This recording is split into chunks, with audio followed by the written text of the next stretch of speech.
Ladies and gentlemen, boys and girls, welcome back to Sharf Sports Media and the New York Giants. They win! The New York Giants win! Who would have thought a win was gonna happen? They do beat the Washington Commanders 14-7, their first win at home this year. They had their first touchdown at home this year.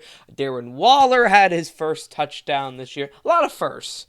A lot of firsts in this game, and we'll get all to that. We'll start on the offensive side of the ball. We'll start with Tyrod Taylor, who was our quarterback today with Daniel Jones, or not today, excuse me, on Sunday, because Daniel Jones still out with the neck issue. Tyrod Taylor went 18 of 29, 279 yards, 2 touchdowns, and no picks. And I thought Tyrod Taylor played pretty well. I don't think he did anything insane. I don't think he I think some people are making it out that he was a awesome quarterback in the game. They scored 14 points. Their offense still wasn't great, but it looked a lot more functional. I will say to anybody who's saying that Tyrod Taylor was terrible. No, Tyrod Taylor was good. And I think the biggest thing that Tyrod Taylor did is when he was moving outside the pocket, when he would move his feet, or when he would escape, he still kept his eyes downfield and was able to make throws outside the pocket, number one. And number two, he would give his receivers a chance on one-on-one balls, like a Jalen Hyatt, who deserves it. That's the biggest difference. And I think for Daniel Jones, and for people not, you got to go back to Daniel Jones. You paid him that much money. If he continues to be awful, then you can make a change, but you have to go back to him. Because I think watching Tyrod Taylor do what he did could really help.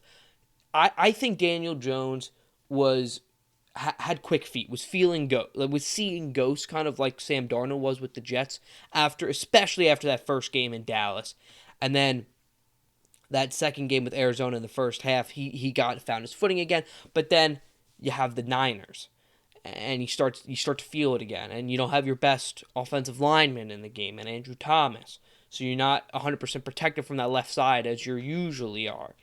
So I think he was, I got it, 1, 2, all right, get out and just get as many yards as you want without keeping his eyes downfield. And now I think watching Tyrod Taylor say, hey, you could take a shot. Hey, while you escape, you could still throw the ball, I think can remind him, hey, I don't always need to be a run-first kind of quarterback. I can give my receivers a chance, find the hot routes, read the blitzes. I think that can really help him, seeing what Tyrod did in this game yesterday against the Commanders. Saquon Barkley had his first fumble in, I think, 1,000 snaps, first fumble. So it's been a long time since a Saquon fumble. I thought he was still pretty good, though, especially the first half. He was very good. Second half, he had that thing around his arm. It looked like his arm was drooping on after that one play, and they taped it up. So that might have been the reason for the fumble. He couldn't grip it as tight, but yeah, the holes weren't as open. I think Washington knew we were going to try to run the ball more with the 14-0 lead, trying to run some clock. But you saw the catch, the second touchdown. I thought Saquon still had a good day, and it shows how different I think the lineup is with Saquon Barkley and without Saquon Barkley. Because with Saquon Barkley, you have to respect the check down. You have to respect the run. Without him, you have nothing. You do not have any respect at all for the run, for Matt Breida, for Eric Gray, forever. You have no respect. That you have to treat with Saquon though. You have to treat it as the number one option because it is. So that opens up the door for more Wan'Dale Robinson. That opens up the door for more Darren Waller. That opens up the door for more Darius Slayton. That opens up the door for more Jalen Hyatt. It gives them more opportunities. I think that's very, very important. Otherwise, the offensive line, I thought did okay. I thought did pretty decently considering what it was. I thought Tyree Phillips, who came over from the Eagles practice squad, was a member of the Giants last year, was pretty decent as a tackle. Was better than Evan Neal ever was. So I really think you have to move Evan Neal to guard. I know people sometimes don't agree with that because you used the 7th overall pick on him, but I think he can be a good guard. He could be a better guard than he could ever be tackle. I really believe that, and I think you got to set him up to succeed. However, that is. Pugh played a better game at left tackle. Had a couple false starts. Had a or a holding call, but overall had a decent day. I thought our offensive line didn't play like complete garbage. Were they good? No, they were below average. They were not great, but they were good enough that it gave Tyrod Taylor the time to make at least some plays.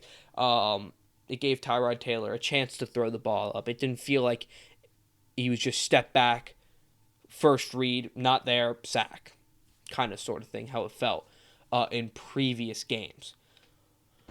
Weapons wise, Darren Waller, you saw him have his best game as a Giant, got his first touchdown as a Giant. He had 7 catches for 98 yards. And I think that was huge getting Waller involved, especially vertically on a cover 2 or a Tampa 2. He's going to be open like that, and I feel like getting him the ball, especially in space, needs to be done more. You saw what Waller can be. Jalen Hyatt. Jalen Hyatt needs to get the ball downfield thrown to him if Jalen Hyatt is one-on-one, you got to give him a chance. Jalen Hyatt needs to get a go route pass thrown at him 2 to 3 times every game, whether he catches it or not. Because it'll just stretch the defense out, but just give him a chance to make a huge play that he can make. You saw him make those plays, and it'll stretch the defense out, opening up Darren Waller and Wan'Dale Robinson more, opening up Saquon Barkley more for the screen, the check down, the draw, the run, whatever. So I think that's important on both fronts. And Jalen Hyatt showed how fast he is and how great he can be, I think. He ended the day with 2 catches for 75 yards, almost had that touchdown catch. That would have been a spectacular catch. But overall, better play from the offense. I liked what I saw a bit. I think they can improve upon it. Andrew Thomas is supposed to come back. Daniel Jones is supposed to come back for this Jets game, which I think is huge against a very good Jets defense. I like the way this is going. Hopefully Daniel Jones sees what Tyrod Taylor did and can really improve upon that. But the main story, it's got to be the defense. Held the Commanders to 7 points, and that was only because of a fumble from the special teams. And we'll get to special teams. That'll be last. Even though I don't want to end on a sour note, we'll get to that. Defense was awesome. We had more sacks in this game than we had the rest of the year. We had 6 sacks. Previously, we had 5 sacks on the entire year. This game, we had 6. That should tell you what you need to know. Dexter Lawrence was all over the place. Kayvon Thibodeau was causing havoc. Both linebackers, Okereke and McFadden, were flying. Pinnock had a sack. And another very important thing, which I continue to say, is Deonte Banks. Not Darnay Holmes. Deonte Banks is a number 1 corner. We have found. When's the last time we drafted a quality corner?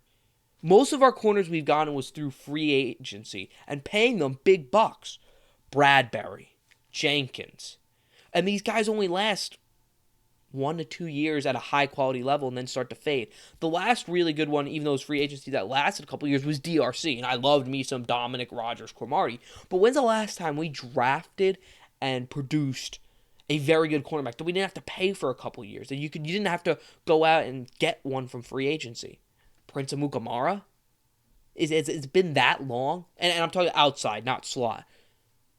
When's the last? I think Prince Amukamara might be the last one. Before that, it's been a long time. And to see Deonte Banks be this good, he's so physical. I think the only thing you got to improve on is he's got to know the 5-yard limit a little more, so he knows, hey, once it's 5 yards, hey, I gotta let him play. So he sometimes hold on a little too long. That causes for an illegal contact penalty. But those come with your first year. Those come with some rookie mistakes. Those come with when you're thrown to the fire, especially against a great receiver like Scary Terry, who did make some great plays. He had the go route. He made a great catch on, I think, twice on Banks. But I'm not really worried about that, especially the first one, which he I don't know if the second one was on Banks, but the first one was when McKinney made the big hit on him. He made a great play. Banks was in great position. I think he just needs to turn his head around a little more. But great wide receivers are going to make some great plays. Regardless of the defense sometimes. And you just tip your cap. That was a great play by Terry McLaurin. I thought Banks had great coverage. He was in great position. Just hopefully he gets his hand in the way next time, turns around his head a little more quickly. But overall, he played that pretty solid. So he's been awesome, awesome. And the interception, he baited Howell that he was going to stay in the flat, and then dropped back immediately as he saw he was going to try to throw it over top of him. Goes up, makes a beautiful pick. It was a great bait by Deonte Banks, and shows what kind of cornerback he can be. You have a future star there at corner, which is huge. So this defense was awesome. It was just awesome. They're getting better each week, which is great to see, and I expect them to improve next week against the Jets team that not with Zach Wilson at quarterback. I know he's been playing a little better, but it's Zach Wilson. Come on. All right. We'll get a little down special teams. Special teams coach, I forget his name, needs to be fired. Another fumble, 2 fumbles actually, one by Shepard, one by Gray. One was recovered by Washington. Special teams has been terrible. I know they blocked a field goal, which was pretty big. That was huge. Blocking a field goal, first time in, I think, 99 games, which is crazy. And it was funny because it was Leonard Williams, who wears number 99. That was a coincidence. But special team coordinator needs to be fired. He's been terrible. Special teams has been terrible all year. I know they just signed a guy who may be able to return kicks and punts literally today. I don't know his name, but I saw that come up on my feed. Great. But this special teams coordinator, gone. See you to the door. What's the name or what's the shape of Italy? A boot. Get the ass out of here. He's been terrible. Awful. So that's the only real biggest negative coming out of this is special teams. But otherwise, Giants get their second win of the year, and they're only a game and a half out of a wild card spot, which is wild to think, but only a game and a half out. You're coming to the easier part of the schedule. If you can rack up some wins, I'm telling you, you can make a run.